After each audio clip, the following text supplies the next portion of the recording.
Hear ye, hear ye! You are listening to an old-timey podcast. I'm Norman Caruso. And I'm Kristen Caruso. And on this episode, Samuel Adams goes missing. I don't think they're going to find him.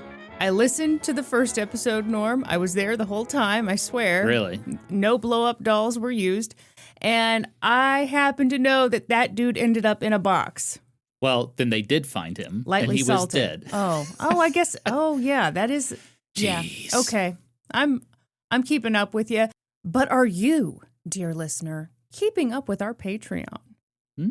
Good question. Supporting a small, independent, sexy podcast is good and good for you. Supporters on Patreon get ad-free video episodes, plus cards and stickers. And for just $5 a month, you can binge our entire back catalog of bonus episodes. We've got a 3-hour episode about testicles. Don't ask, just sign up and watch it. We have a 2-parter on the time Agatha Christie disappeared. I find it fascinating. I hope you will too. So subscribe to our Patreon to binge all those episodes and support a small, independent, sexy podcast. Patreon.com/oldtimeypodcast. Very good, Kristen. It was concise, wasn't it? Oh, shit, it's not concise if I brag about it and talk about how great a job I did. Never mind. You're overthinking this. No. That testicles episode, the video version is wild. Okay, Too hot for the internet. That makes it sound like you're showing stuff to people. Don't worry. No, you don't get to see testicles in that episode. You don't get to. The people wished for it. They prayed for it. They demanded it. And we said, no. Go to someone else's Patreon for that. There was an early episode where like my shorts really were hiked up one episode and I had to stand up to like I do adjust, remember. and I blurred it out because, man, it was really hiked up. But anyway, should we get into this episode, Kristen? I think I'd like to talk some more about the time you got that fabric jammed so far into that crack that we worried if it might affect your brain. I was flossing them cheeks, that's for sure. You know what? On second thought, I realized, we've really got to keep this more of a family program. We've started this one off weird, not so much a family program. But let's get back to the family program with this sweet little tale you're about to tell us. Yep, guy goes missing, but don't worry, they find him and everything's okay. Oh, boy. Let's go. But before we get into it, I do have a very minor mistakes of shame I'd like to talk about. Sounds like you're not taking it seriously enough. Mistakes of shame! Kristen, in part 1 of this series, I mentioned that John Colt dated a lady named Frances Ann Frank. Mm-hmm. Her last name was actually Frances Ann Meyer, not Frank. Frances Frank would be kind of a goofy name, huh? John referred to her as Frank in one of his letters, but I think that was just a nickname for Frances. Yeah. So I just misunderstood. So I apologize for bringing immense shame to this podcast. And as Samuel Colt once said, I will do better. Wow. This has been another incredibly shameful segment of Mistakes of Shame. And with that, let's get into it.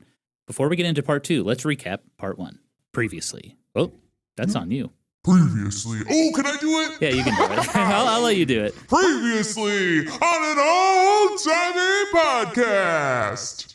We learned that in the fall of 1841, New York City officials uncovered the decomposing body of Samuel Adams. You sound too excited.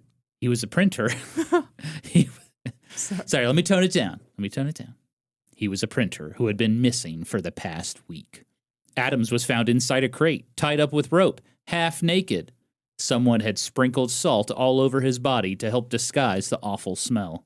It was a gruesome discovery, but it was also exactly what authorities were looking for. In fact, they had already arrested the man they deemed responsible, John Caldwell Colt. Who was John Colt? He was an accountant who had recently written a popular textbook on bookkeeping. He was also the older brother of Samuel Colt, the famous inventor of the Colt revolver. In our last episode, we dove into John Colt's early life. He was born in a somewhat prominent Connecticut family. His father was a successful merchant trader who envisioned his children being successful, just like him. But John was a mischievous kid. He always seemed to get into trouble, whether that be stealing apples or slapping a horse on its ass and getting bucked. John was in and out of school. He had trouble focusing. He preferred playing sports and fishing instead of learning. Kristen believed he had undiagnosed ADHD. I diagnosed him. Don't worry, I'm more than qualified. Okay, speaking from experience. I have a communications degree from Simmons University. Wow. I know. Go Sharks. But there was one subject John excelled at: math. He took that knowledge and learned bookkeeping as a teenager, a pretty specialized skill at that time. But John Colt couldn't just live a life as a bookkeeper. He tried everything and anything. Fur trading, dry goods merchant, canal building, party planner, the Marines, teaching, lecturing, and more. It seemed like John just couldn't find his one true calling in life. That was the opposite of his little brother, Samuel Colt. At a young age, Samuel found a passion for weaponry and engineering. He tinkered with his grandfather's old pistols and read scientific encyclopedias cover to cover. And after finding inspiration while traveling the world, Samuel was obsessed with inventing a new pistol, one that could reliably fire multiple rounds without reloading. Samuel toured the country to raise money, wined and dined investors, and worked with gunsmiths on prototypes. And in 1836, he released his first gun, the Colt Patterson. John found inspiration in his little brother. He was now determined to create something that would leave a mark on the world. And so John went all in on the one skill he excelled at: bookkeeping. In 1838, John Colt published his first book, The Science of Double-Entry Bookkeeping. It was an old-timey, for dummies book that explained the ins and outs of double-entry bookkeeping. The book sold well, but 3 years later, in 1841, both John and Samuel found themselves in a little bit of a rut. For John, he had invested his profits into a publishing company that failed. For Samuel, his new weapon was suffering from quality control issues. Soldiers found it difficult to use. The military said it wasn't good enough, and investors were getting impatient. By 1841, John and Samuel Colt were both working primarily out of New York City. John was now self-publishing his accounting book, and he was on the lookout for a printing company that could make copies of the 9th edition. And he found one run by a man named Samuel Adams. On this episode of An Old-Timey Podcast, Samuel Adams goes missing. Ooh, that was a long recap. It really was. I started to feel like maybe I was in the wrong episode and I'd gone back to the first one, but I'm here, baby. Sorry about that. That's all right. We'll allow it. Okay. We all loved hearing more about how good he was at accounting. Frankly, we'd love to hear more, but there's just no time. There's just never enough time to learn about accounting. Somehow there is never enough time. It's wild. No, we're not going to get into that.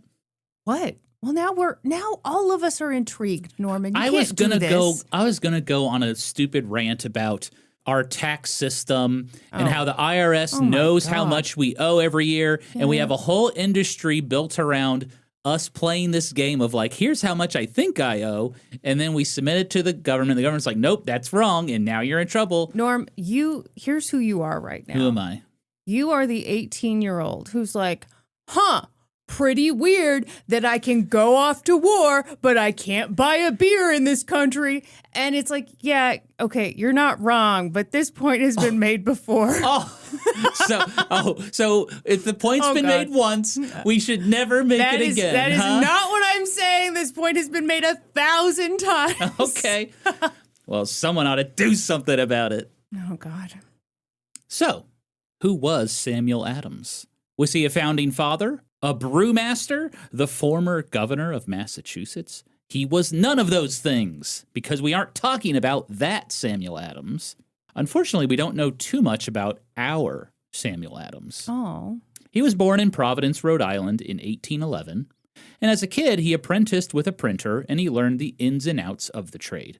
You know, back in old-timey times, that was basically how people figured out their career. You know, and if that's how things work today, Kristen, I would be the most coveted cook in the Dairy Queen franchise.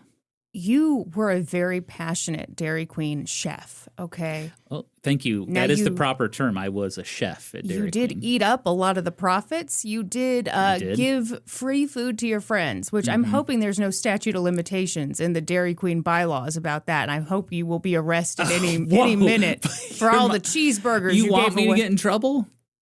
You're my wife. You should say you hope there is a statute of limitations.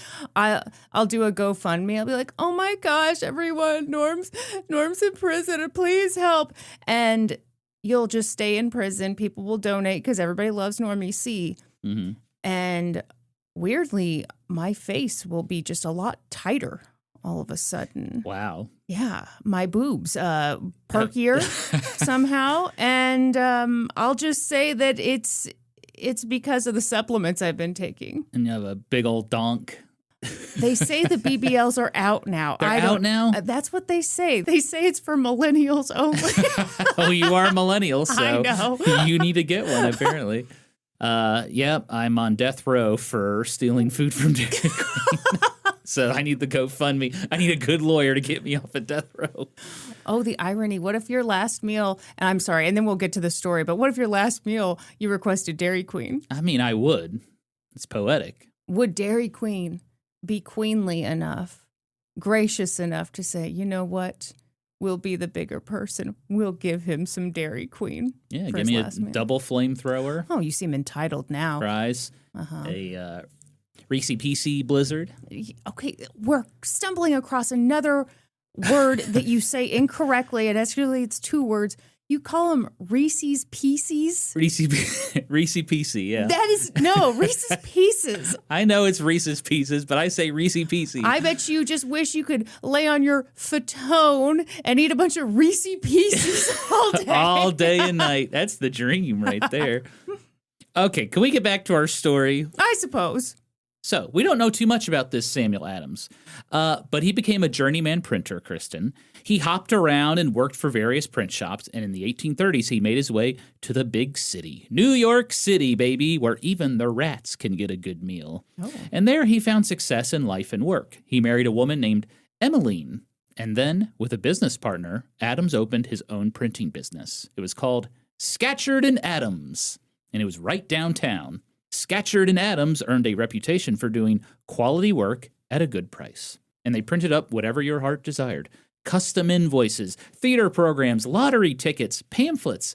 You could even get a giant banner that said, "Eat my entire ass," if you wanted. Schechter and Adams could make your printing dreams come true. But they were mostly known for printing up books. They made quite a few popular ones at the time, including one of my favorites, Kristen, Alexis de Tocqueville's incredible book, Democracy in America. That sounds really boring. It's not. It is a great book. It was written by a Frenchman who toured the United States for years, and he wanted to understand this newfangled thing called democracy. It really paints an incredible picture of what the United States was like in the 19th century. I'm telling you, Kristen, it's not written like an old-timey book. It's very good. Oh, gosh, that sounds so fascinating. I'll have to check that out. You know, I got to tell you. We've gotten some comments on Spotify. Are they all good? They are saying that you're dragging me down. What? Oh, no! And that they are actually very interested in the Panic of 1819, and they would love to hear more about it. Norm, we've all heard a lot of catfishing schemes. Are you trying to catfish the audience by going in with fake accounts being like, actually, Norman, we want more context on everything? No, I don't do that. Okay. I don't do that stuff no more. No, I've never done that. But yeah, Democracy in America by Alexis de Tocqueville. Highly recommend you check it out. It's a good book.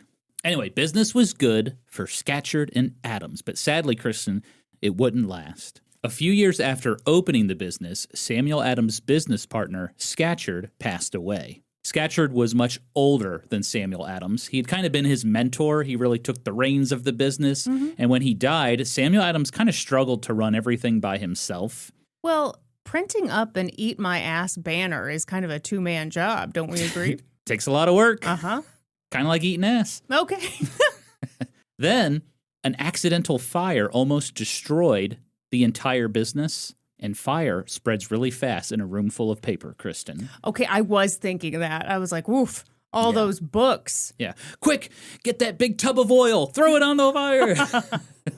Oh, and also, the Panic of 1837 caused a decline in business. Not interested. Don't worry, Kristen. For your sake, I will not provide any context whatsoever on that event. Our listeners will just have to figure it out for themselves. They're going to come for me so hard. They're going to be like, leave that boy alone. Excellent. Also, Samuel Adams' customers weren't paying their bills. Oh. Samuel Adams fell behind on mortgage payments. Sometimes he couldn't even pay his own employees. Creditors started hounding him, threatening lawsuits.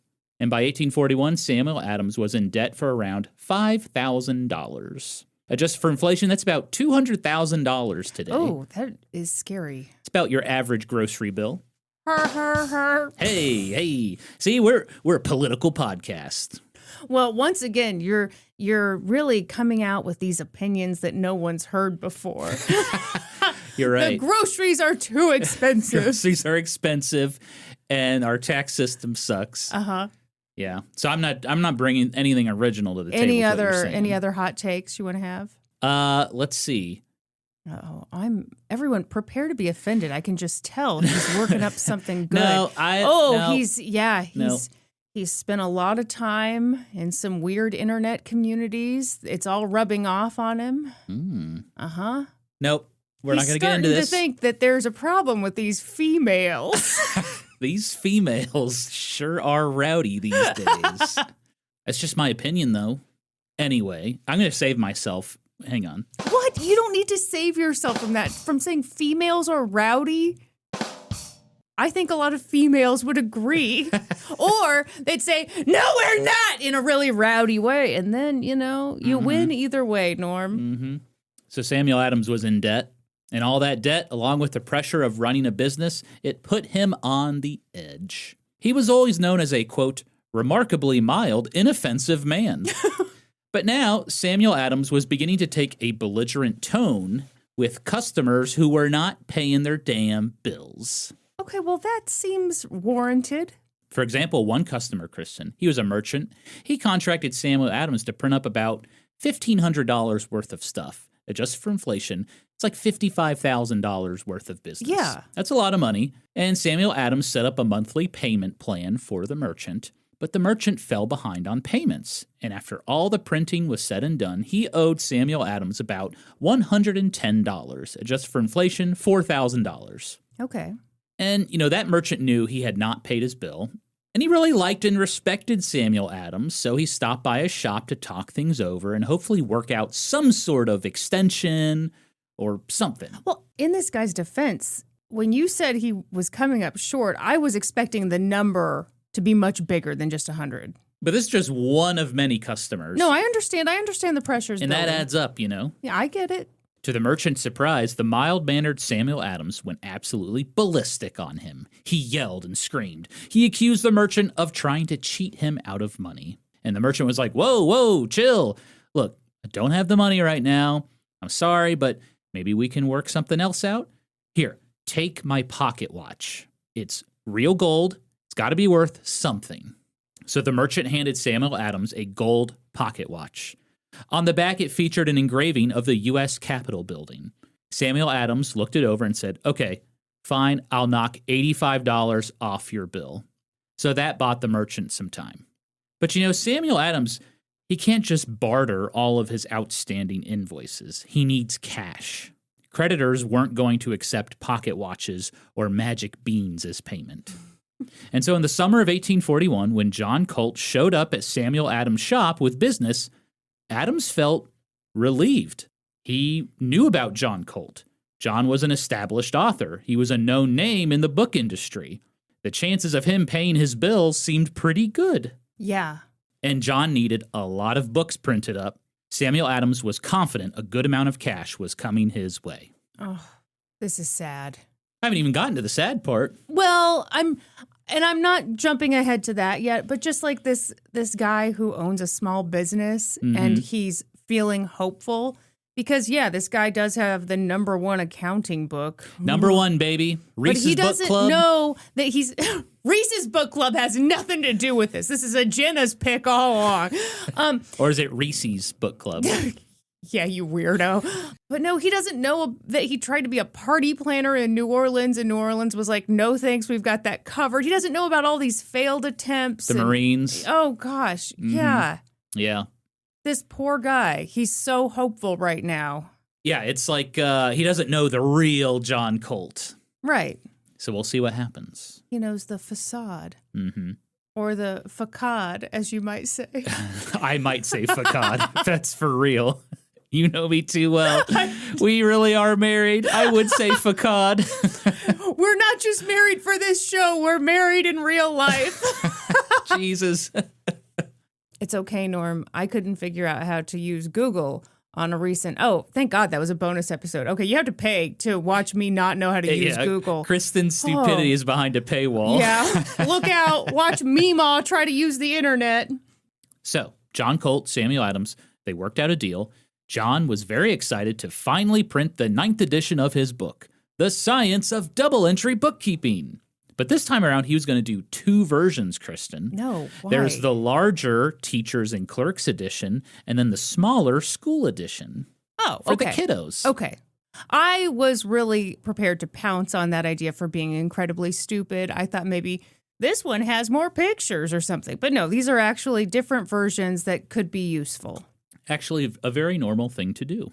John was eager to get them made as fast as possible because there were trade shows coming up in New York and Philadelphia.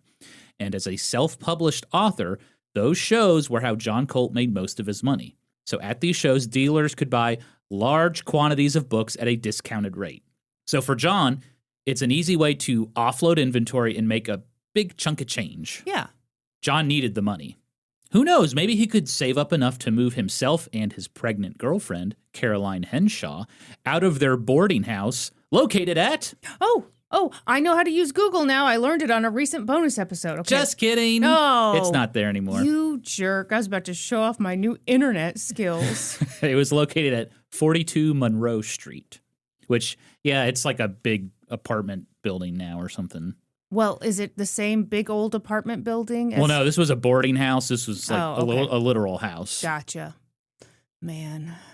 I wonder what New York City looked like in 1841. We have no way of knowing. We don't. Literally no way of knowing. We'll never know. Because we don't know how to use Google. We just don't have any idea. We're a Bing household. Hey, don't knock Bing. Bing's pretty good. I was pretty endorsing good search it. engine. I'm trying to get a sponsorship, Norm. I'm still using Ask Jeeves. Sure. That's my preferred search engine. Well, it's very good. It's very good. You got Excuse a cocaine problem, Norm? I've got a booger problem. Ew. Folks, you're not going to believe this, but if you go to our Patreon, you can get video versions of these episodes. And if you think that Norm stepped out of the studio to blow his nose, he absolutely did not. Instead, he turned shamefaced away from the camera. Let's see if and Joe... And that's what you get for paying for episodes. Let's see if Joe has the courage to keep that in. Yeah. Let's see if he's a brave boy. Joe, are you brave enough to not censor Norm's boogers? That's disgusting. I can't believe I just said that. Okay, so John Colt is going to go to these trade shows. Got a lot of books to sell, but that printing turnaround, that's a tight deadline, okay? Samuel Adams did not promise anything, but John was confident that he would get it done because Adams had a good reputation and his prices were fair. But Sam had to know whether it was feasible to get that done in time. Yeah, he did. Okay, and he said, I probably can't do it, or what? Samuel Adams said, yeah, we can probably make this happen. All right. Yeah. But, you know, things happen. This is old-timey printing, Kristen. These machines weren't exactly, top tier. Okay. All right. So with the printing contract signed, John now needed office space. He could not conduct business at a boarding house. He needed to meet clients, store his books, and have some peace and quiet. So John visited an old acquaintance who might be able to help. He was an accountant named Asa Wheeler.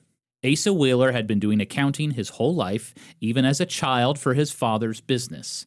He had earned a reputation as one of the finest accountants in New York City, and he even offered private classes to students. Why are you laughing? I don't know. I realized that the term, he was one of the finest accountants, that used to be a thing. The finest such and such, the finest. People don't really say that anymore, right? Like, people don't call us the finest podcasters, even though we clearly are. Folks, next time you leave a review for us, please call us the finest podcast on the internet. I mean, it sounds passive-aggressive these days, but back in the day, that was quite the compliment. It was. Wheeler's reputation was so good, Kristen, that John Colt had actually come to him 3 years earlier in 1838 when he first published his book because he wanted a testimonial from one of the best bookkeepers to help drive sales. The finest. Asa looked over the book and thought, that's pretty good. So he agreed to write a testimonial. Would you like to hear it, Kristen? Yes, I would. Asa Wheeler's testimonial read, I would recommend this work to gain knowledge of the principles of bookkeeping and as a book of reference for the experienced. Whew, man, try not to make it so sexy, okay? Asa, I mean, calm down with that. Oh, you have such a way with words, Asa. Written like a true accountant. With a recommendation like that, how could you not buy that book, Kristen? Well, now in the summer of 1841, John Colt was calling on Asa Wheeler for a favor once again, but this time he needed office space. Luckily for John, Wheeler did have a room available. Asa Wheeler worked out of a 4-story building on the corner of Broadway and Chambers Street in the heart of the financial district, and it was called the Granite Building. The Granite Building was home to a variety of businesses. There were accountants, painters, photographers, sculptors, picture frame makers, pharmacists, and even a phrenologist. What's that? Those are those old-timey wackadoodles who would analyze your head and be like, oh, you're really smart because you have an indenture in your skull. And that means you're a genius. Oh. It's all bullshit. Racist. Were these the racist ones? Crap, yeah. Okay, yeah, huh. So in that building, which is no longer there. Wait, sadly, we should probably explain more than they were racist.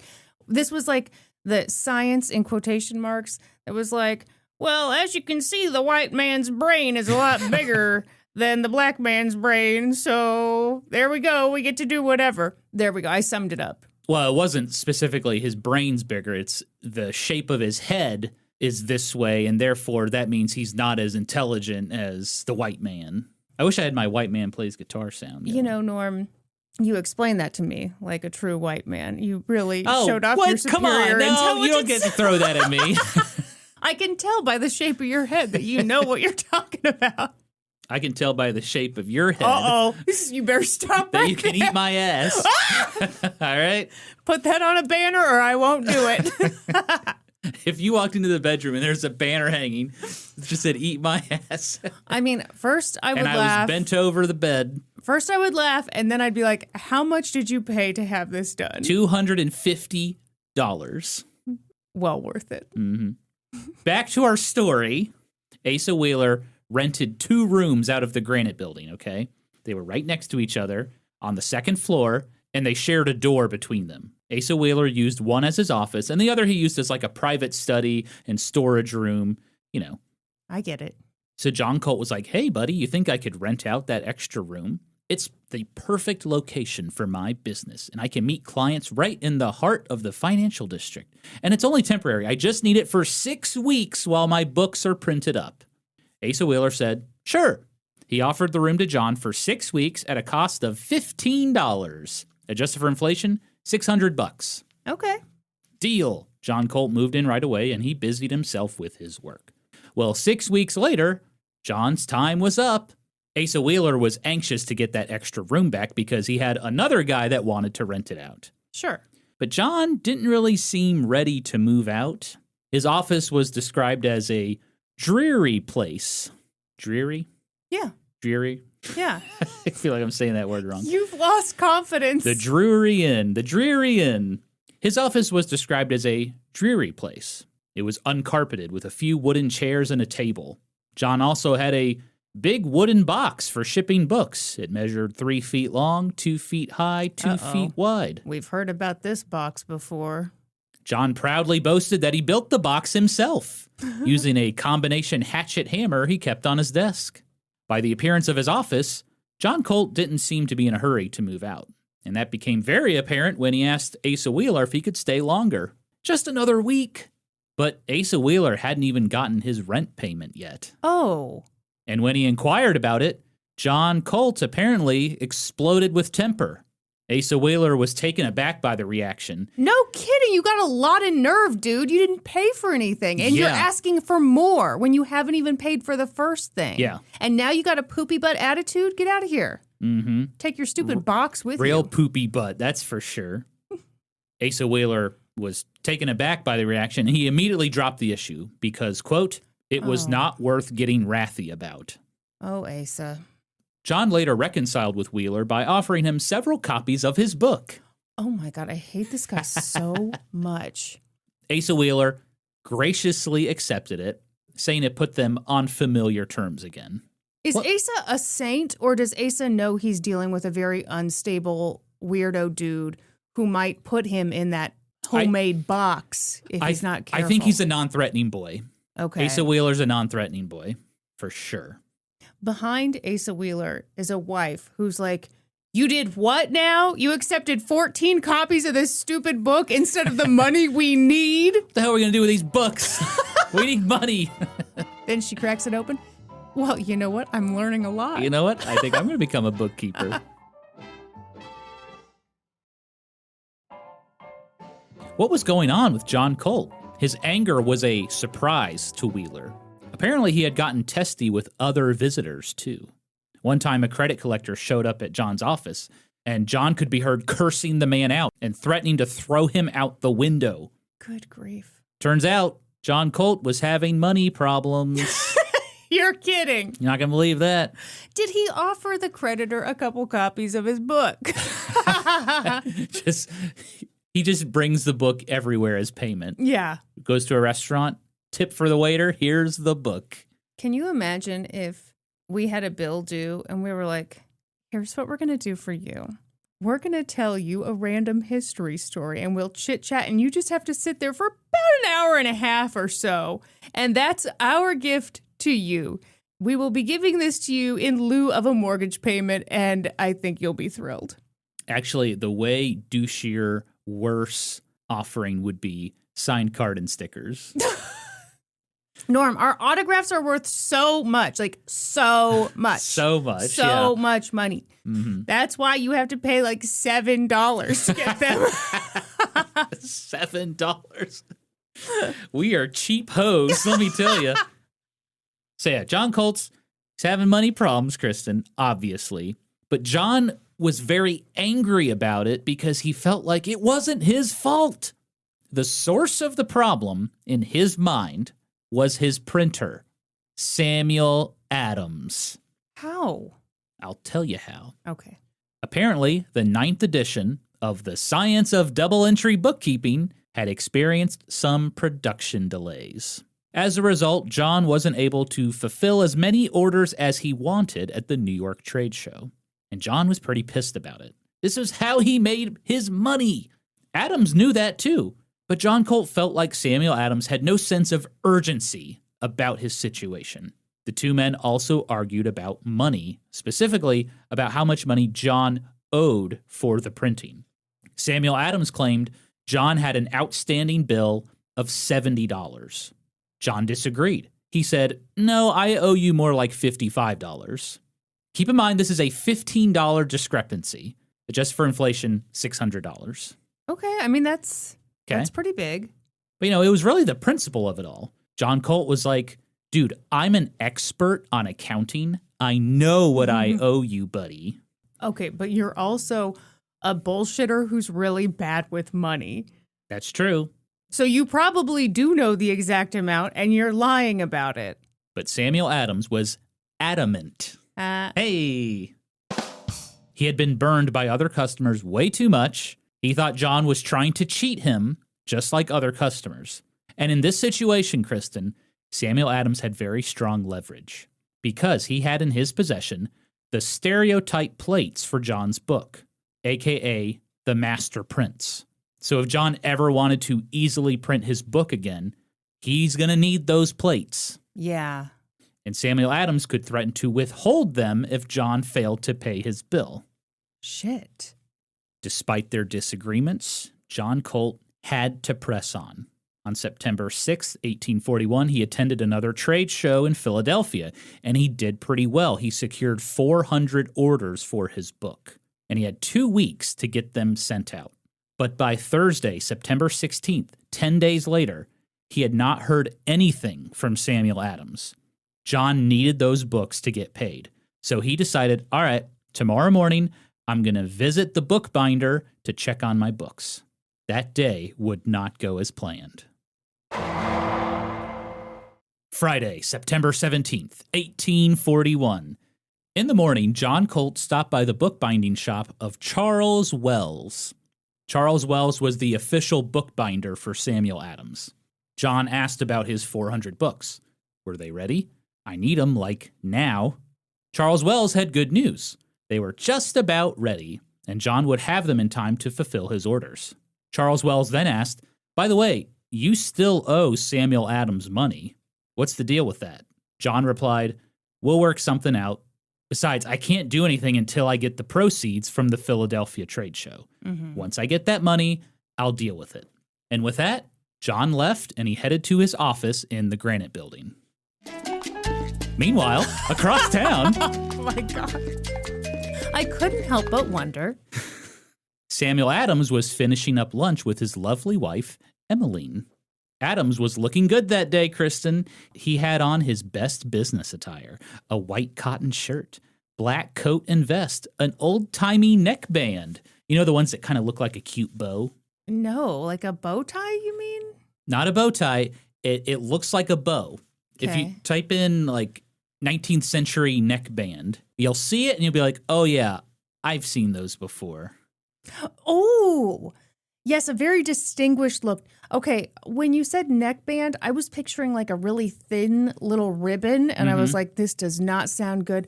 But picture a gentleman on a cold day, and he's got, basically it looks like a scarf wrapped around him and then tucked into the old blazer. Oh, yeah. In Adam's vest pocket, he had his new gold pocket watch he had received as payment. The one with the Capitol building engraved on the back. We remember. Turned out it was a pretty nice watch. And as that watch read noon, Samuel Adams kissed his wife goodbye and left to start his day. Emmeline wasn't sure where he was going. Samuel Adams went to many places to conduct business. But his first stop that day was his office. A customer picked up a batch of documents. Adams looked over some proofs for a local newspaper, and then he left to make a delivery. At around 2:15 p.m., Samuel Adams stopped by Charles Wells' bookbinding shop. The two made small talk when Charles Wells mentioned, "Oh, by the way, your pal John Colt stopped by earlier today, and he was very anxious to get the books off to Philadelphia as soon as possible." Samuel Adams replied, "Go ahead and ship them. I am to get the proceeds anyway." Charles Wells looked puzzled, and he remarked, "Well, there must be a misunderstanding between you. John Colt expects to receive the proceeds." Adams' demeanor immediately changed. He looked annoyed and angry. If this was a misunderstanding, it was a major one, because, Kristen, it had to do with copyright. Samuel Adams believed that, as the printer, he owned the copyright to the 9th edition of John Colt's book. Oh. Therefore, proceeds from sales should go through him first. But John Colt felt the opposite. He thought he owned the copyright, and proceeds should be coming to him first. The details are kind of murky. I really had to dig this fact up deep within the bowels of witness testimony. Many sources claimed that John Colt and Hope Samuel... you wore gloves. What was that, Kristen? Did you say, I hope I wore gloves? Is that what you said? Yeah, because you were deep in the bowels. I'm sorry. It was a gross joke. I regret it. It was a good joke. I just want to make sure people heard it. Oh, yeah. It'd be a shame if anyone missed my poop jokes, because you know there won't be another one coming. Right. A shame of that joke was lost to history. Okay. This is a perfect example of when I say something that I think is kind of funny and I'm proud of myself, and then you just follow up with something way funnier. You did this to me the other day. We might cut this because this is a ridiculous thing to share. I don't even know what you're talking about. One evening, we were sitting around, we're rewatching Mad Men, we're just hanging out, and you went and got an Uncrustable from the freezer. I did. And, you know, you're supposed to wait for those to thaw. Norman and I are both the types. You know, I tend to stick one on my tummy to help with the heating process. Norm puts it between his legs. A lot of heat coming between my legs. A lot of heat coming off that broiler. Sorry if that's gross, but that's where all the body heat is for me for some reason. And so when it was time to go to bed, I was like, did you get enough to eat tonight? Because you had a small dinner. And you were like, yeah, I had that Uncrustable. And I was like, oh, that's right. I forgot you had a snack out of your crotch, which I thought was kind of funny. And then you said, yeah, I ate an Uncrotchable. That's right. Folks, is that not good? That's pretty good. That's going to win me last comic standing for sure. So, yeah, good luck segueing from Uncrotchable to whatever terrible thing is about to happen. Okay, back to the story. So that whole issue with copyright, I had to dig, not dick. I had to dick that fact up. I had to really search for that. Mm-hmm. So when I was reading about this story, a lot of sources claim that John Colt and Samuel Adams, their whole feud was over that measly $15. And that just did not vibe with me. I was just like, no one gets that upset over $15. Even old-timey $15. It's possible that it could happen that way, but it just seems obvious that there was a lot more at stake here. There was. So that copyright problem, that makes way more sense to me, given what happened. Yeah.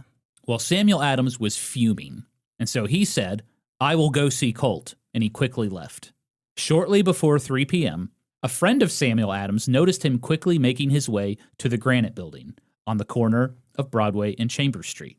Adams looked like a man on a mission. The friend didn't even have time to give a friendly hello. He said, I turned and looked after him, and he kept on. That would be the last time anyone besides John Colt would see Samuel Adams alive. At around 3 p.m., Asa Wheeler opened the windows to his office for some fresh air and welcomed a student for that hour. As the lesson got underway, Wheeler heard someone enter the building, walk up the stairs, and step into John Colt's office.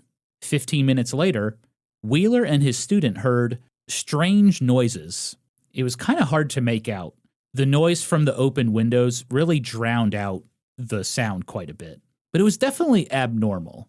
Wheeler described it as the clashing of foils, as if people were fencing, followed by a violent fall on the floor.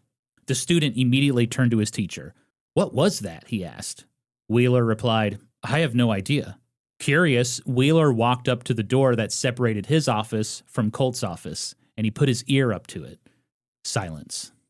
Wheeler then knelt down to peek through the keyhole, but the view was blocked.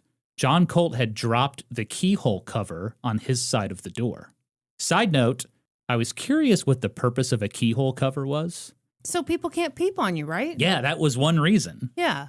It was also for insulation, like to keep cold drafts from coming in, and it was just a fancy look. Well, John Colt was using his for privacy, but Asa Wheeler had an idea. He took his pen, he put it in the keyhole, and he slowly moved the cover aside. You sneaky devil. And then he peeked again. What he saw wasn't super clear, but Wheeler could make out, quote, a man with his coat off bent over a person who was lying on the floor. After several minutes, the bent-over man stood up and walked toward the table. Wheeler was concerned that something bad had happened, and he wasn't about to just knock on the door. You know, John Colt went off on him the last time when he tried to collect rent. Right. Who knows what he would do next? So Asa Wheeler ran up to the top floor of the Granite Building, and he knocked on the door of the landlord, Charles Wood. But Charles Wood was not there. As Asa Wheeler walked back down the stairs, he ran into the building's maintenance guy, Law Octon. Octon was an older black man who also lived in the building. Wheeler asked Octon, hey, something weird is going on in John Colt's office. Would you mind taking a look? Oh, wow, that's nice. I don't want to interrupt. This guy's really dangerous, but hey, buddy, want to help me out? Don't worry, I've got your back. And by that, I mean, I'm going to be in my office with the door locked. No, Wheeler was going to be there. Don't worry. It is. But yeah, he wanted to get this guy involved. Law Octon was on his way back to his apartment, but he reluctantly agreed to look.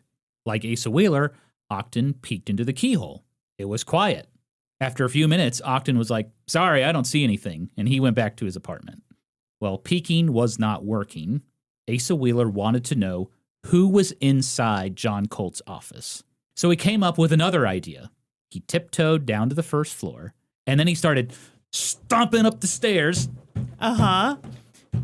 He was hoping to, quote, make Colt think he had a caller and open the door. Asa Wheeler knocked, but no one answered. A little after 4 p.m., Asa Wheeler's next student, John Delness, arrived. John Delness was 26 years old, and coincidentally, he was the man who wanted to rent Wheeler's extra room after John Colt left. Asa Wheeler quietly explained the situation to Delness. He was like, I think something bad happened in John Colt's office, and he's hiding in there. Delness laughed. He was like, what? No. Oh, God. But Asa Wheeler insisted. Go get a police officer. We will stay here and watch the door. Okay, there we go. So John Delnis left the building, and he found a police officer nearby who promised to come by in 30 minutes. By the way, shout out to Law for being the smartest dude in this whole story. Law Octon? Yeah. Who was like, I got stuff to do. No, he's being smart. Yeah. He's being smart. In what way? Just by not being involved? He's a black man in this time, in this Older story. black man, yeah. He's smart enough to know I didn't see anything and get himself away from the situation as quickly as possible. That's true. I also imagined him as Danny Glover being like, I'm getting too old for this shit. What's that from? Lethal Weapon. Oh, okay. know I don't watch movies. I've played that soundbite before, I think. But yeah, you're right. Law Octon, smart guy. But also, shout out to Asa, who is doing the right thing here. He's trying to figure out what the hell's going on in there. And no shout outs to that police officer who's just busy eating uncrotchables by the fistful, can't be bothered to come, check on this murder that definitely just happened. You're right, Kristen, because, he promised to come by in 30 minutes, but he just never showed up. So it's possible he thought the whole story was far-fetched, but the more likely reason was police during this time were notoriously unreliable. Mm-hmm. They just sucked booty cheeks. We're talking a lot about ass in this episode. I know. A surprising amount. This is the ass episode. We might be pushing the limit on it, really. Have we hit our ass limit? I don't know. Okay. Well, at that point, all Asa Wheeler could do was keep teaching his students and kind of nervously watch the door. Yeah. Later, they tried again to find another police officer. And this is before telephones, right? Yeah, this is 1841. Okay. Yep. But on their second attempt, the officer told them, I have no authority to go into John Colt's office. Mm.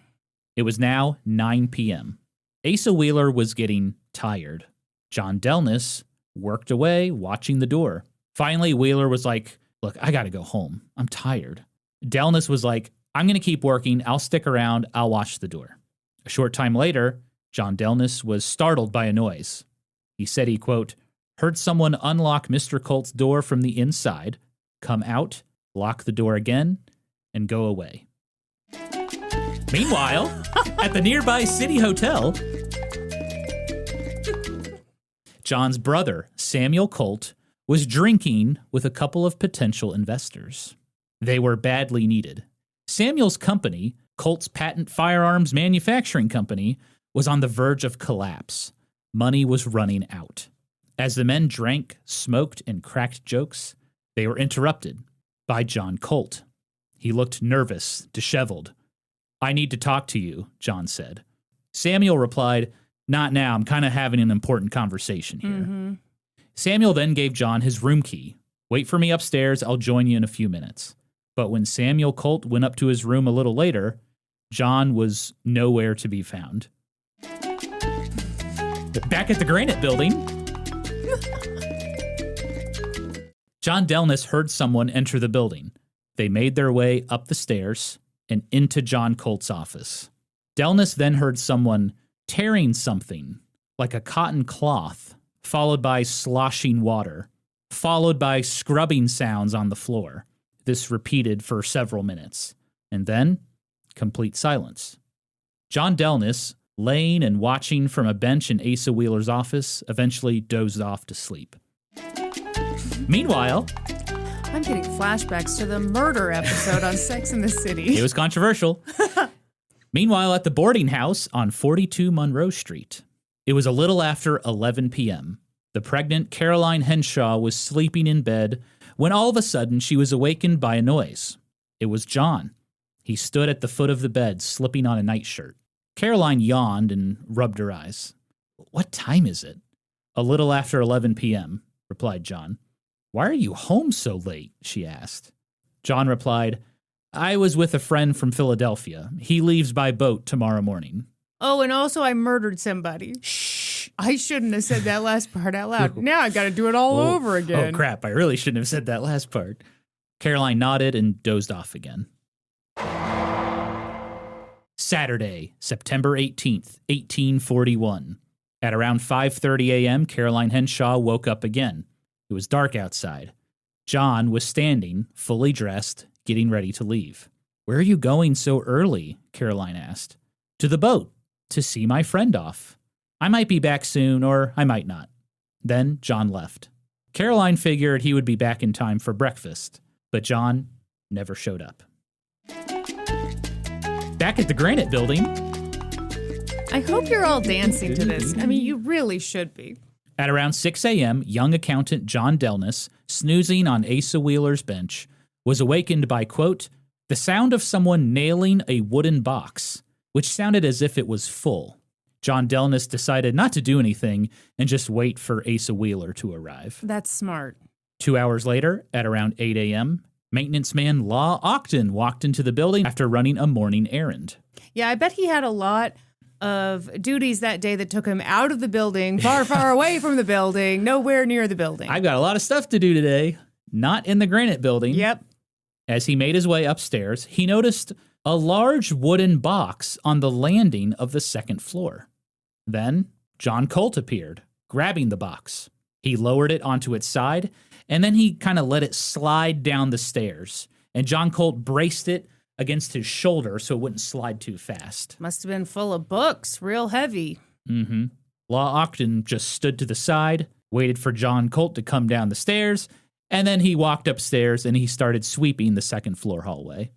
Kristen, that's very observant of you to be like, this guy is very smart. He is not getting involved in any way. Well, and you would think in any other circumstance, he would feel obligated to help this tenant with the package. Sure. But yeah, wisely, he is not touching it. He's like, probably acting like he didn't even see it. He's like, hell no, I'm not being charged with accessory to murder. Or worse. Or worse. So yeah, he's sweeping the second floor hallway.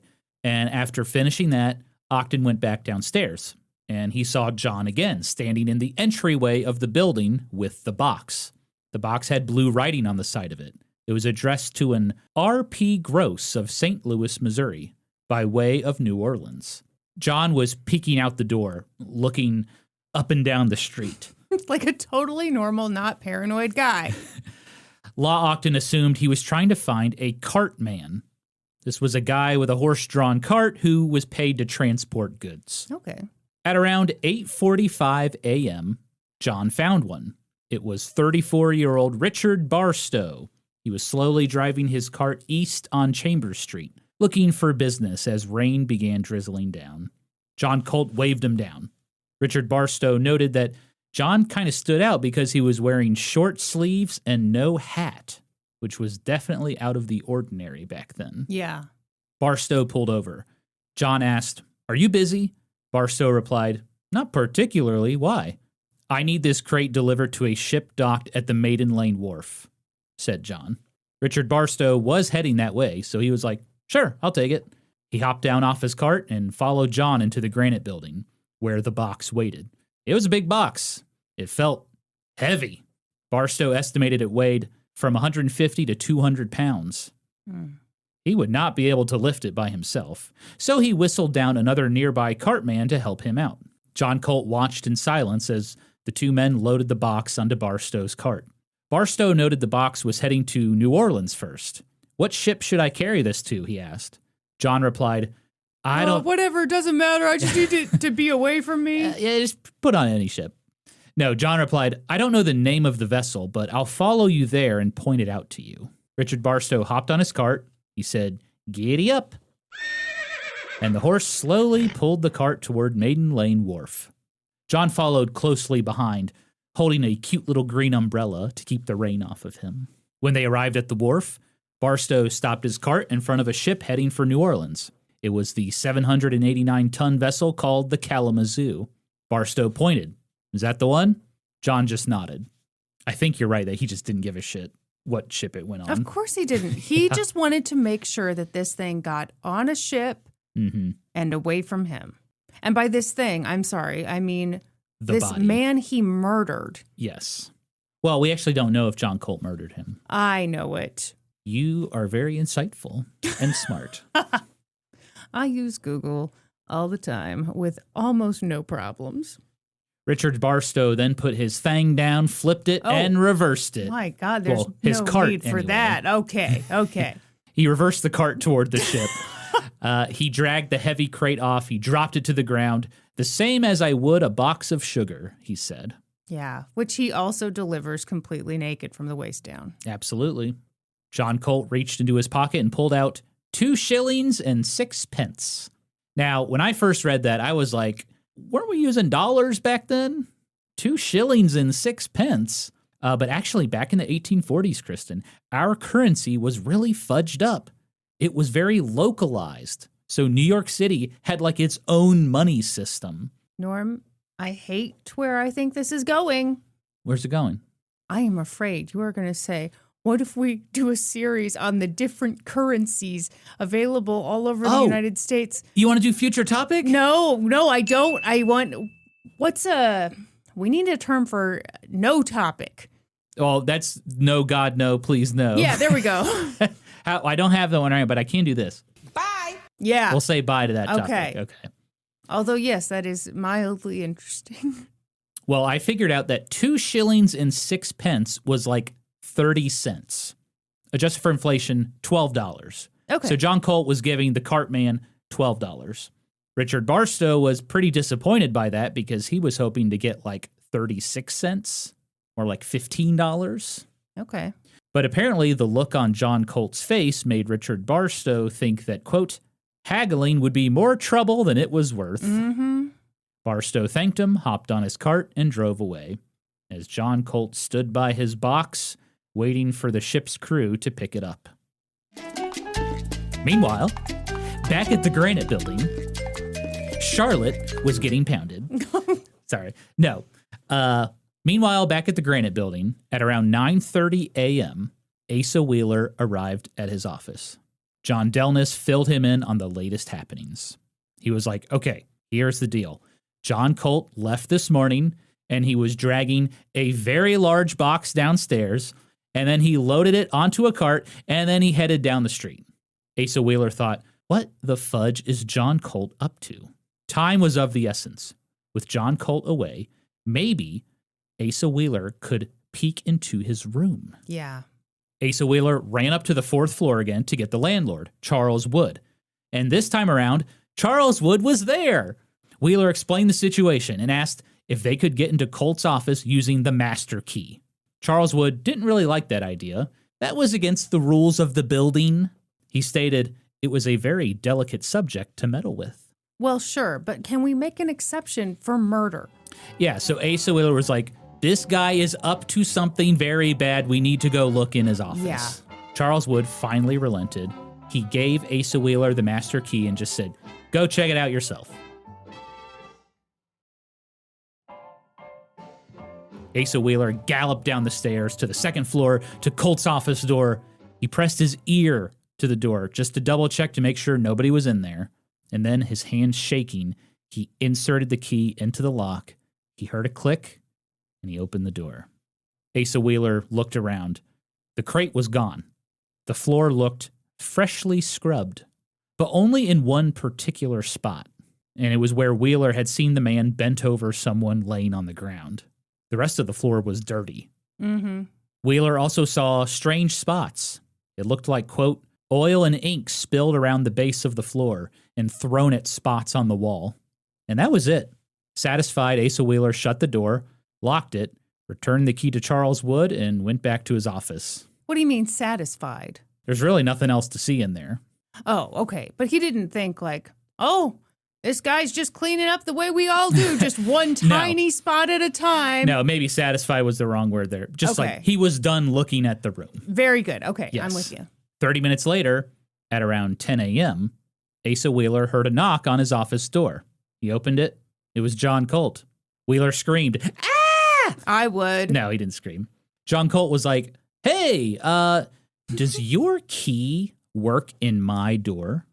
I'm just checking for totally normal Just reasons. curious. Asa Wheeler was puzzled. I'm not sure. Why? Where's your key? Colt replied, oh, geez, I left my key back at the boarding house. Can I try yours? I'm just trying to get into my office. Asa Wheeler said, I'm not sure if it'll work, but you can try. Asa Wheeler handed John his key. Colt then tried the lock. It didn't work. So he returned the key to Wheeler, and he was like, yep, you're right. I guess it doesn't work. John then started to make small talk. He talked about writing and bookkeeping. Wheeler said John was being overly talkative. Mm-hmm. They usually only exchanged a friendly hello. Wheeler nervously chatted with John until he finally gathered up the courage to ask, Mr. Colt, what was that noise in your room yesterday? John looked puzzled. You must be mistaken. I was out all afternoon. Oh, my God. There most certainly was a noise, said Wheeler. My student and I both heard it, and it quite alarmed us. John, unsure of what to say, awkwardly slunked out and just left. He did not even acknowledge Asa Wheeler. You're looking at me, Kristen. What's that look? Tell me. I'm frustrated on Asa's behalf because, yeah, he's tried twice now to get the police to show up. Mm-hmm. They are not interested. Nope. But this is not the solution. To interrogate this guy yourself alone, to let him know that you know something is up. That's true. I mean, does he have another box at the ready? If so, you better be terrified. Maybe on some level, he really hoped there's nothing going on. Maybe he wanted to believe, oh, no, John Colt didn't murder anybody. Maybe I'm overthinking this. Maybe he just packed up a bunch of books and shipped them off. Maybe, he made a mess on his floor and he cleaned it up. Maybe. I know. Yeah. Based on everything. But maybe there's a small part of him that still doesn't want to believe that. Sure. Hopes that there is a logical explanation. Right. And so he's asking, hey, what was that noise? Please explain the noise to put me at ease. Right. But if I'm Monday morning quarterbacking this, which is a phrase I understand completely because I'm about to do a touchdown of an analogy here, I'm pretty sure. Okay, yeah, I guess you ask about the noise. And when he comes back with obvious bullshit, oh, no, I wasn't even there yesterday. You Right. are so mistaken. Then it's your job, Asa, to be like, oh, yeah, I must have been some noise from the street. Okay. Right, he should play dumb. This is called staying alive. Staying alive. Staying alive. Law has good instincts. Asa does not. Wow. Yeah. Very good, Kristen. This is why this podcast is climbing the charts. It's for improv like that. The people love it. We're number one in comedy, number one in history, and number one in the hearts of millions. No, that is all bullshit. How dare you? Meanwhile, across town at the boarding house, at 10:30 a.m., Caroline Henshaw was in the parlor of the boarding house talking with other residents when she noticed John walk in and head up to the room. Caroline had been wondering why he missed breakfast, so she followed him up to the room. John got undressed, put on a nightshirt, washed his neck, and then he got into bed. Caroline was worried. She thought that John might be sick. It was unusual for him to go to bed in the day, she said. Caroline stood by him and noticed a large black and blue mark on the side of his neck. Caroline pointed to it. What happened there? It looks like a pinch or something. Colt gently pushed her away. Leave me alone. Guess he needed some alone time. Caroline sat in a chair by the window and sewed. Occasionally she glanced over at John, and he just kind of laid there. He did not appear to sleep much. He seemed restless, she said. John mostly laid in bed for the next 2 nights. He only got up to eat and apply medicine to his neck bruise. Monday, September 20th, 1841. At around 10:30 a.m. at the Granite Building, Asa Wheeler heard John Colt enter his office. To his surprise, John began singing. He seemed to be in a good mood. Come on in and pull yourself up a chair. Was he faking it till he makes it? Was he manifesting the life he wanted where he was not a murderer? It's like singing away depression. Depression. Murder. I'm not one. I didn't murder anyone. Asa Wheeler just could not help himself. He knocked on John's door. Asa, no. John sang, "Come in." Oh, my God. Asa Wheeler found John Colt sitting at his desk, feet propped up, lighting a cigar. Care to join me? Asked John. No thanks, replied Wheeler. That's all right, said John. You know, smoking, it's a really bad habit, especially for a guy like me who's had tuberculosis before. You know, you'd think I would quit smoking, but it makes my coughing so much worse. I mean, look at these walls. I'm coughing up blood. Okay. Colt motioned to a spot on the wall where Wheeler noticed 30 or 40 dark specks. Wheeler decided to ask one more time. You know what this is reminding me of? What? And this is another thing we might have to cut, because I don't know if she's going to be okay with me sharing this story. What's this reminding you of? Well, this thing of, oh, I should really stop smoking because look, I this blood here on the wall, it's from me coughing, open mouth coughing onto a wall that we've all done before. Yeah. This is like in early elementary school when my sister and I were on the soccer team and she, for some reason, thought that there were no restrooms at the place where we played soccer. By the way, there absolutely were. So she peed her pants and then later, she came up to me and was like, oh my gosh, Kristen, look at my pants. What do you think happened? What is this? I don't know what this is. And I was like, you peed your pants. This can't be explained. This is a mystery. Tonight on Unsolved Mysteries. Dun, dun, dun, It's dun. first grade Kyla with pee pants. A 6th grade girl pees herself on the soccer field. No, we don't know what happened. She just has wet shorts. That's the thing. A 6-year-old girl has a mysterious wet spot on her shorts. Dun, dun, dun, dun, dun, dun, dun, dun. She reeks of urine. We're still not sure what happened. And they're interviewing Kyla as like a 30-year-old. She still can't explain it. Yeah, I just don't know. I to this day, it is a mystery. Lab analysis confirmed it was urine. Get those piss detectives on it, Kristen. You know, the ones from the D.B. Cooper episode. I do know, yeah. That's a really real thing. Yep. Luckily, we have, modern technology to analyze liquids. But back then, you just had to taste it. Uh-huh. Anyway, this is a disgusting episode. Okay. So, yeah, John Colt's like, oh, I keep coughing up blood. Look at it. I'm coughing on the walls over there. Good grief. So Asa Wheeler, against Kristen's best wishes, decides to ask one more time. Mr. Colt, what was that noise I heard on Friday? John Colt paused, and then he let out a deep sigh. Well, to tell you the truth, Mr. Wheeler. Oh, here we go. I upset my table, spilled my ink, knocked down my books, made a mess. I thought you weren't even here. I hope it didn't disturb you. Asa Wheeler shrugged it off, but secretly, he wondered why John had completely changed his story. Because, originally John said he wasn't even there. Asa Wheeler wasn't really sure what to do at this point. He knew John Colt was up to something. Yeah. He was pretty sure he had killed someone, but he couldn't prove it. The police didn't seem willing to help. For the next few days, the two men just made small talk out in the hallway, but Asa Wheeler read the newspapers every day, looking for a missing persons notice that might confirm his suspicions. And soon he would find one. Wednesday, September 22nd, 1841. That day, Asa Wheeler opened up to page 2 of the New York Sun, and he read the following notice.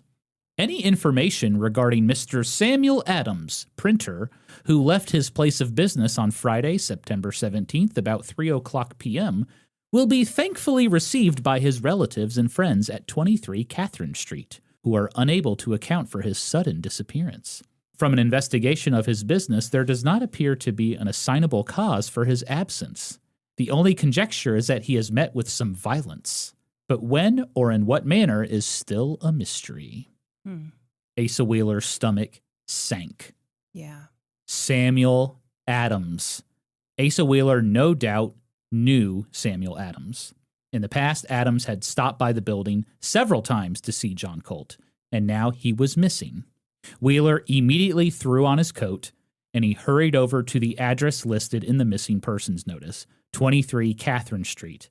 The home belonged to Joseph Lane. That was Samuel Adams' father-in-law. Joseph Lane was not home, so Asa Wheeler left a message. I have important information regarding Samuel Adams. Please come see me at my office in the Granite Building. Meanwhile, across town, bookbinder Charles Wells was busy filling out paperwork when suddenly John Colt walked in. John was like, "Oh my gosh, Mr. Wells, did you hear about Samuel Adams? Oh my God. It's very strange. I wonder what could have become of him." In fact, I'm the most curious and the most concerned of all of us. I think I will go comfort his widow. I mean, his wife, because you know what? He was kind of an irresponsible guy, and he was always talking about just leaving forever and not even dropping a note or a Post-it even because, you know, Sex in the City. Oh, what's that guy's name? Burger. Burger. We all hate him. We all hate Burger. It's true. So yeah, John was like, "It's very strange. I wonder what could have become of him." Charles thought for a second and then replied, "I don't know. The last I saw of him, he said he was going to see you." Oh, shit. Again, no survival instincts with these dudes. Hey, it's old-timey times. It's rough out there. John never acknowledged that observation. He just kept rambling on. "I hope nothing's happened to him, like being stuffed into a crate. He's a fine man, always treated me well." They made further small talk before Colt once again stated, "I hope that nothing has happened to Mr. Adams." Jesus. And then he hurried off into the rain. I sure do miss him. Did you know that we were actually best friends? What, are you kidding me? He's my best friend. That's why I killed him, so no one else could be his best friend. I mean, I'm sure he's fine. Thursday, September 23rd, 1841. More newspapers printed a missing persons notice for Samuel Adams, including the New York Weekly Tribune and the New York Inquirer. They read, in part, "Great concern is felt for his fate. His affairs were not embarrassed. He had some money with him and was a man of exemplary moral and religious character. It is hardly possible that he should have gone off voluntarily if in his right mind." That day, Adams' father-in-law, Joseph Lane, finally met with Asa Wheeler. Wheeler explained everything he had seen and heard. He talked about John Colt's strange behavior, the specks and stains in his office, the mysterious crate. Joseph Lane presented his son-in-law's ledger book. You know, maybe there was a clue inside, something to use against John Colt. Asa Wheeler, who was a very good accountant, pored over the transactions, but he didn't really find like a smoking gun. There was no entry that read, "Gee, I sure hope John Colt doesn't kill me over this." Right. In any case, Wheeler and Lane felt like they maybe had enough circumstantial evidence to present something to the authorities. And so they headed across the street to City Hall, and they asked to speak to Mayor Robert Hunter Morris right away. Mayor Morris was in his first year on the job, Kristen. It was actually kind of a miracle he even got elected mayor. Let me tell you a little bit about this man. Okay. He was born in a political family. He went off to law school and eventually became a lawyer, and then he became a New York State assemblyman, and then he eventually became the deputy mayor of New York City. I'm really excited to get to the part where you're like, here's why it was a miracle he was elected, because hearing all this, I'm like, it'd be a miracle if he wasn't elected mayor. Okay, so he's the deputy mayor of New York City, and then in 1840, Morris got involved in the Glentworth scandal. So basically, a bunch of Democrats, like Robert Morris, they accused the Whig Party of secretly sending people from Pennsylvania into New York to illegally vote for President William Henry Harrison in the presidential election. Okay. Robert Morris was like, "There's something they're not telling us. This is a huge cover-up."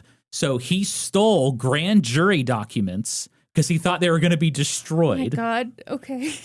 Well, the governor of New York, who was in the Whig Party, William Seward, who would later serve as Abraham Lincoln's Secretary of State, he found out what Robert Morris did, and he removed him from office for his actions. But Robert Morris was part of the Tammany Hall political machine. So the following year in 1841, he showed William Seward a giant middle finger, and he was like, "I'm going to run for mayor." Yep. And guess what? He won by the very slimmest of margins. Okay. So he's the mayor of New York City now. Do you think any of those Whig guys wish that they'd brought William Henry Harrison a coat in addition to a couple illegal Kristen. votes? Hey. Yeah. I don't need votes. I need a coat. Good presidential humor. Thank you. Thank you. So yeah, Robert Morris, he really wanted to avoid bad publicity his first year in office. Maybe he wanted to do some good. So when a couple of dudes showed up at his office saying they had information about the disappearance of Samuel Adams, Mayor Morris got personally involved, Kristen. He probably thought, I'm going to be the hero in this story. Yeah. And so Asa Wheeler and Joseph Lane, they explained everything to Mayor Morris, and he immediately took action. He assigned a police officer to follow John Colt. Oh, wow. He said, make sure So the police can do something. Mm-hmm. They just Well, have if to the be mayor tells directed them. by Tammany Hall. Mayor's got a lot of power, Kristen. He's basically Batman. Okay. He assigned a police officer to watch John Colt. He was like, make sure he does not leave New York City. And then Mayor Morris went over to the Granite Building because he was like, I'm going to interview witnesses. He was going to build a case. Friday, September 24th, 1841. That morning, Mayor Morris and several police officers entered the Granite Building. They had enough evidence to make an arrest. They went up to the second floor. They walked toward John Colt's office, and there was a note on the door. Sorry, I stepped out. Be back soon.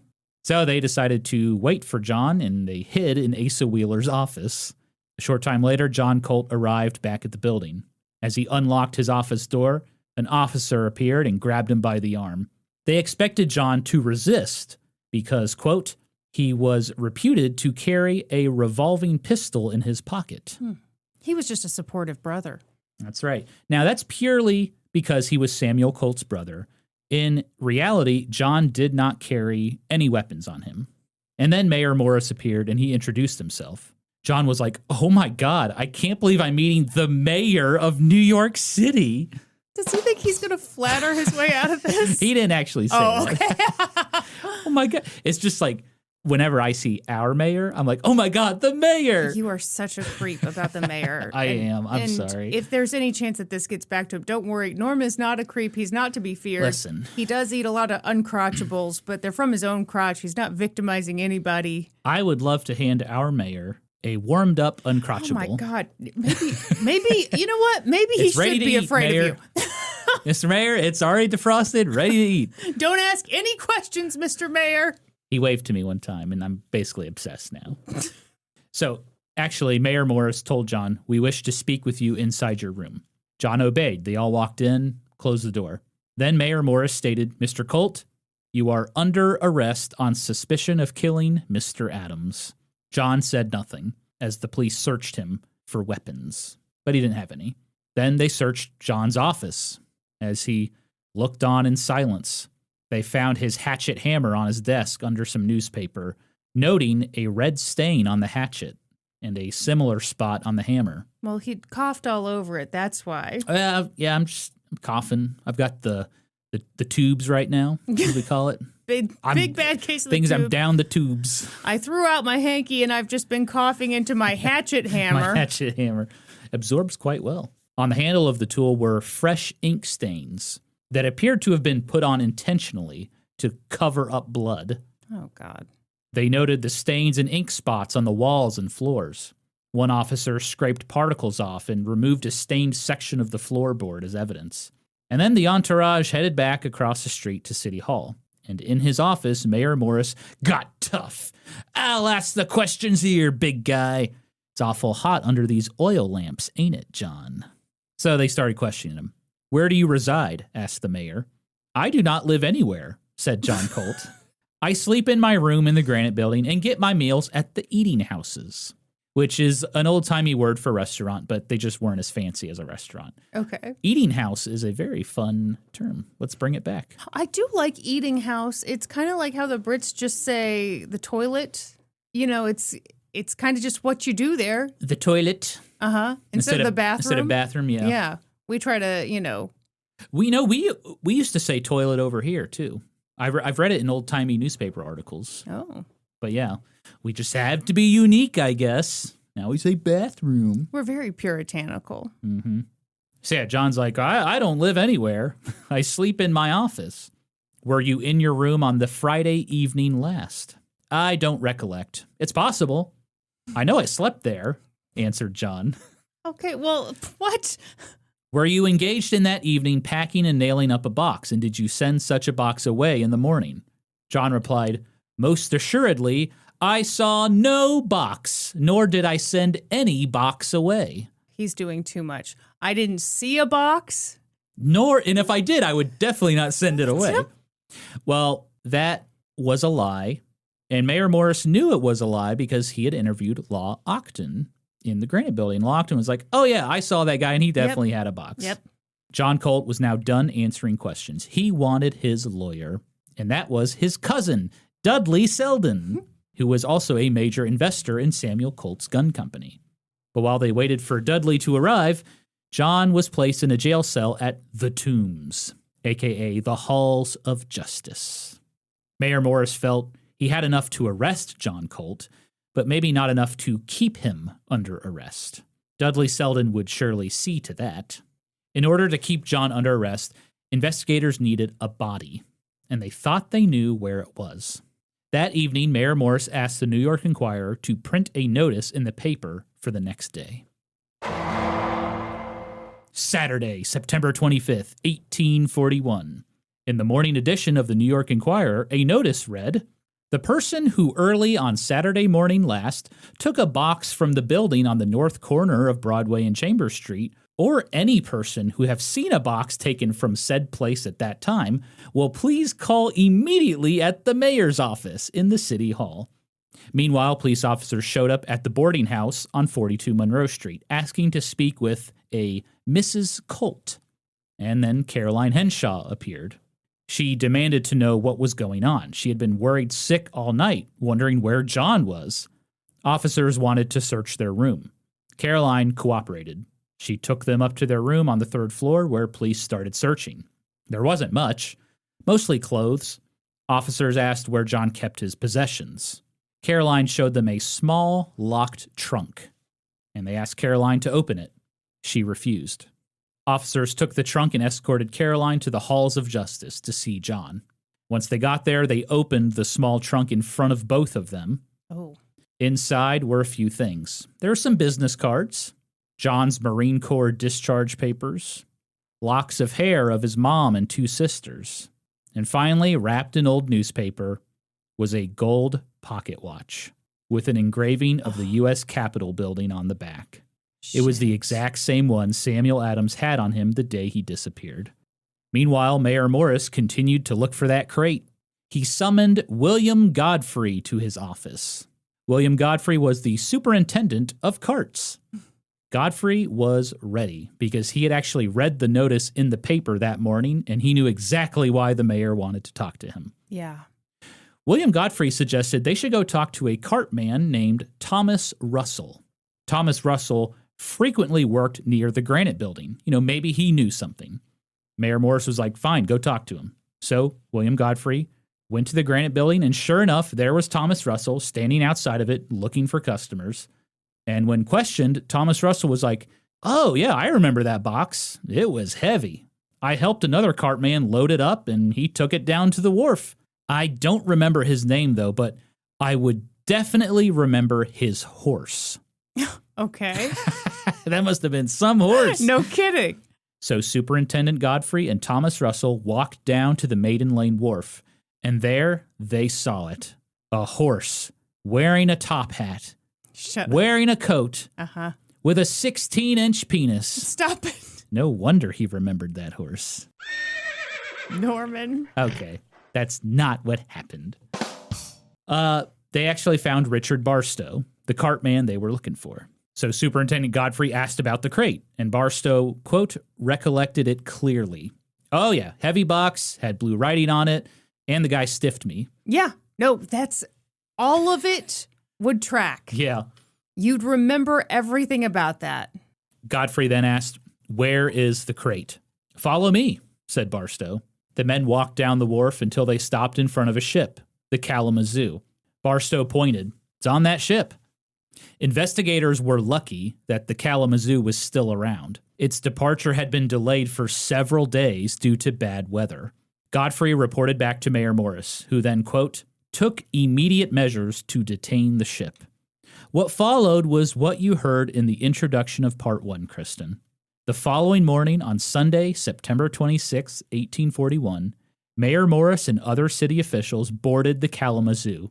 They found the crate, and inside was the body of Samuel Adams, tied up with rope, half naked, decomposing, with salt poured all over his body. With that discovery, John Caldwell Colt was officially charged with the murder of Samuel Adams.